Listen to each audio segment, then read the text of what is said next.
Justement, on part en Ukraine parce que donc on va rejoindre nos envoyés spéciaux, Charline Hurel avec Camille Souhaut. On l'a appris, Charline, dans la foulée de cette discussion entre Vladimir Poutine et Donald Trump. Il y aurait de nouveau des discussions entre les Américains et les Russes. Normalement, dimanche, ça va se passer en Arabie Saoudite.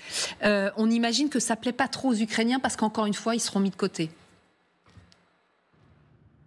Le sentiment d'être oublié, en effet, c'est ce que nous confie une majorité d'Ukrainiens, mais surtout le sentiment d'être mis à l'écart de toutes ces discussions de trêve. Les Ukrainiens disent on ne comprend pas car Volodymyr Zelensky s'est mis à la table des négociations et il n'y a toujours pas de oui ou de non, d'ailleurs, comme il le dit lui-même, sur cette trêve. C'est pour parler de trêve. Donc la colère qui prime dans le pays, même s'il y a quelques points positifs quand même qui sont relevés, notamment celui d'arrêter de viser les infrastructures énergétiques. En revanche, les Ukrainiens qui rappellent que cette nuit, il y a eu plusieurs attaques dans des grandes villes d'Ukraine, notamment ici à Soumy, qu'il y a encore quelques minutes, on entendait la défense antiaérienne fonctionner. Donc tout cela fait dire aux Ukrainiens que Vladimir Poutine mène sa danse, mène en bateau les Américains, mais aussi les pays européens, avec beaucoup d'incompréhension et puis surtout le sentiment d'être totalement abandonné sur ces tables des négociations.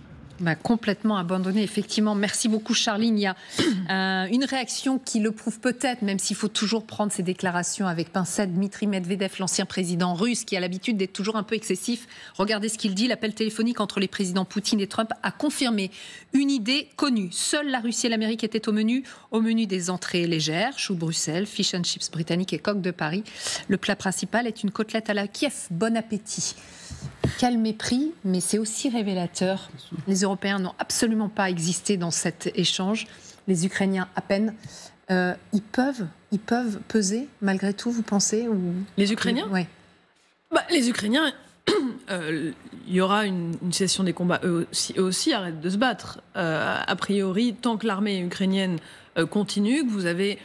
J'étais en Ukraine il y a une semaine. Vous avez quand même une population qui, depuis la rencontre entre Volodymyr Zelensky et Donald Trump dans le bureau ovale, s'est unie derrière son chef, qui avait perdu un petit peu de capital politique, là qui en a retrouvé. Vous avez des soldats ukrainiens, évidemment que ça pèse sur leur morale, et ils vous le disent, mais qui sont à leur poste, qui travaillent, qui combattent, dans une Ukraine qui est par ailleurs aussi, il faut le rappeler, ça c'est important pour eux, moins dépendante de l'armement américain qu'elle ne l'était il y a tout juste un an, par exemple. C'est vrai qu'on voit l'Ukraine qui arrive à produire beaucoup de ce dont elle a besoin. Alors, il y a des soucis de financement, mais par exemple, elle produit 4 millions de drones par an. C'était impensable au début de la guerre. Il y a des armements qui étaient très utilisés, américains, il y a encore un an, qui le sont beaucoup moins aujourd'hui. Donc, il y a aussi des capacités ukrainiennes propres. Et à un moment donné... Bien sûr que Donald Trump peut leur tordre le bras et Vladimir Poutine avec Donald Trump aussi, mais ils n'ont pas l'intention de s'arrêter tout de suite. Ils ont des choses à faire peser. Et puis, il y a aussi l'Europe. L'Ukraine compte bien faire entendre à l'Europe que c'est la première armée d'Europe aujourd'hui. Donc, qu'il vaut mieux l'avoir aussi dans son camp, qu'elle a des choses à apporter à la sécurité européenne. Et ce qu'espèrent in fine les Ukrainiens, c'est que les Européens vont pouvoir peser sur les Américains pour que l'Ukraine ne se retrouve pas dans 1 an, 2 ans, 3 ans à devoir être désarmée avec un président qui démissionne, un changement de régime, etc., qui sont les objectifs de Vladimir Poutine et qui les tient. Exactement. Ce sera intéressant de voir ce que Volodymyr Zelensky a réussi à dire à Donald Trump lors de cet échange téléphonique cet après-midi. On aura sans doute des nouvelles dans quelques heures. En attendant, vous l'avez dit tout à l'heure, l'Ukraine pèse très peu dans cet appel d'hier. Les communiqués des deux côtés ont bien mis en avant les relations américano-russes qui sont relancées, et ça a été confirmé tout à l'heure par le porte-parole du Kremlin. Je peux dire en toute confiance que les présidents Poutine et Trump se comprennent très bien. Ils se font confiance et ont l'intention de normaliser progressivement les relations russo-américaines. La Russie et les États-Unis sont de très grands pays et les relations entre Moscou et Washington ont été trop entachées au cours des administrations précédentes.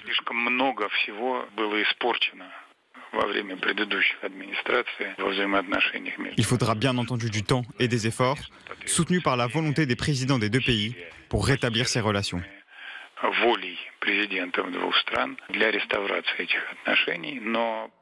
Ça, c'était quand même le but premier de Donald Trump, renouer avec la Russie. Pourquoi ? Eh bien, alors il y a plusieurs solutions. Il y en a peut-être des bonnes et des moins bonnes. Je pense que la priorité de Donald Trump, c'est dans ces 4 ans, et je pense que ça aurait été Kamala Harris, ça aurait été la même chose, de régler une bonne fois le problème chinois dont on ne parle jamais. Pour les États-Unis, il ne s'agit pas tant d'altruisme à l'égard de Taïwan, mais de casser les reins d'une manière ou d'une autre, de manière très brutale, à la Chine. Alors je ne parle pas forcément d'action militaire, mais y compris militaire. Parce qu'il ne faut pas oublier que les Américains, dans leur doctrine, contrairement aux Européens, et ils ont ça de commun avec les Israéliens, sont pour des frappes préemptives, préventives, sont pour faire plier, parce que la guerre, c'est pas le plaisir de tuer les gens, c'est de faire plier définitivement un adversaire, comme Harry Truman l'a fait avec le Japon. Qu'est-ce qui gênait les Américains ? C'était pas tant le potentiel des Japonais, c'était leur volonté de combattre et que ça coûtait trop de tuer dans les dernières batailles, y compris sur le sol, évidemment sur le sol japonais. Donc l'utilisation par Harry Truman de 2 bombes nucléaires sur des objectifs qui n'étaient absolument pas militaires, c'était de faire plier le gouvernement japonais, et l'empereur a daigné capituler. Alors en fait, Donald Trump, il est un peu dans ce schéma-là vis-à-vis de la Chine. La Russie, ça l'intéresse modérément. S'il arrive à faire du business avec la Russie, quels que soient les Européens, et on voit qu'il n'a pas trop de... je ne vais pas dire de sympathie, mais oui, beaucoup moins que Joe Biden à l'égard des Européens. C'est-à-dire qu'il laissera les Européens se débrouiller avec l'ours russe, et puis tant pis pour eux. Et puis s'il y a quelques gouvernements en Europe qui reprend les valeurs russes qu'on connaît bien, bah pourquoi pas, hein. Lui, ça ne le gêne pas. Hein, Voilà, donc l'Europe, c'est important pour elle pour 2 choses. C'est qu'il faut qu'elle insiste auprès de Donald Trump pour évidemment qu'on ne brise pas le lien transatlantique au terme de défense, en termes de renseignement, et à long terme, hein, parce qu'on voit bien qu'on n'a pas des capacités à court terme qui sont en mesure, y compris aujourd'hui, de contrecarrer, par exemple, des frappes nucléaires ou d'autres choses beaucoup plus gênantes, hybrides, que la Russie est capable de mettre en œuvre. Donc ça, il faut s'assurer du lien américain dont on est encore dépendant, contrairement peut-être aux Ukrainiens qui, eux, essaient de le distendre. Et puis la deuxième chose, eh bien, c'est d'aider les Ukrainiens. Parce que de quoi aurait-on l'air si on les abandonnait ? Et là, ça me fait penser, c'est la dernière chose, une phrase de Gabriel Péry après Munich en 1938, qui disait à Daladier, Gabriel Péry, qui est quand même mort pour la France quelques années plus tard, vous venez de démontrer au monde qu'il était imprudent et dangereux d'être l'ami de la France. Et bien là, si on disait, vous venez de démontrer au monde, aux Européens, qu'il était dangereux et imprudent d'être l'ami de l'Europe, de quoi aurait-on l'air ? Ce serait fin de l'Europe et fin de la France, hein, et la Grande-Bretagne en tant que puissance qui compte. Bah là, les pays européens on a l'air conscients, parce qu'il se passe pas mal de choses, on le verra à 16h, de part et d'autre, donc pour assurer leur autonomie et assurer la défense européenne. À quoi pourrait ressembler cette coopération entre la Russie et les États-Unis ? Eh bien déjà, on va écouter, déjà ne pas reproduire la guerre des étoiles qu'on a si bien connue dans les années 80 et pendant la guerre froide. Et c'est assez spectaculaire. Écoutez.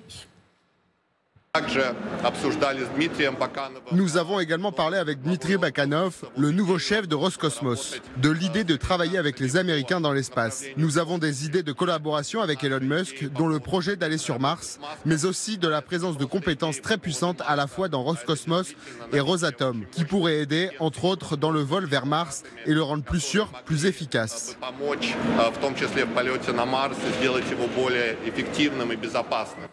Pardon, mais pour quelqu'un qui a connu la guerre froide, je le disais, c'est assez spectaculaire. Les Russes qui pourraient rencontrer Elon Musk, mettre des programmes communs pour pouvoir partir sur Mars.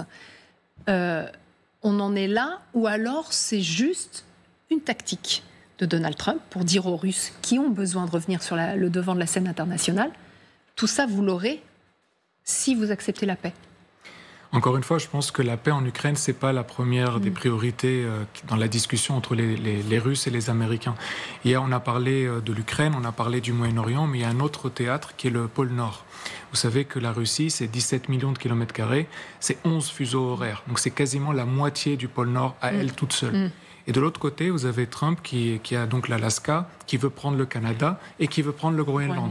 Et donc il veut s'adresser aux grands avec lequel il se partagerait le pôle Nord. Et le pôle Nord contient à la fois du pétrole, du gaz, des minerais, des métaux, des terres rares et autres.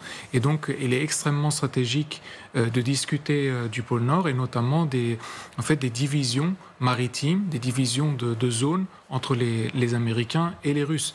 Et donc, il y a une coopération à ce niveau-là. Et effectivement, on sent un petit peu que à la fois les Américains proposent, comme vous le dites, parlent d'une possible coopération au niveau d'aller sur Mars et autres.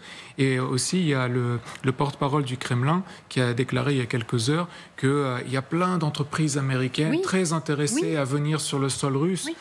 Et donc, en fait, l'idée, c'est de montrer qu'il y a plein de choses qui pourraient être faites entre les deux, et notamment dans le secteur pétrolier gazier, exactement. Mais aussi dans on l'oublie, mais dans le côté sur tout ce qui est métaux et terres rares, parce que il y en a énormément en Russie, et il y en a énormément dans la partie occupée d'Ukraine par les Russes. Exactement, et donc, les oblasts annexés. Ouais. Voilà, et donc pour Poutine, dès le départ, dès que Trump a parlé des métaux et des terres rares, il a immédiatement dit « la Russie en a ».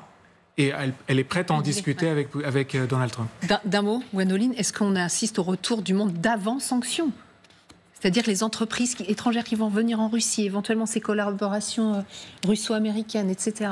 On ne sait pas encore si ça va arriver, mais évidemment que depuis sa prise de fonction le 20 janvier, Donald Trump affiche clairement une ligne qui est de se rapprocher des Russes, avec toutes sortes de choses qui sont envisagées, certaines qui auront lieu, certaines moins. Voilà, ce dont on vient de parler dans l'espace, qui est quand même des enjeux d'une sensibilité extrêmement importante, des vrais enjeux de souveraineté. On voit qu'on a deux puissances qui se rapprochent sur la volonté de Donald Trump. Et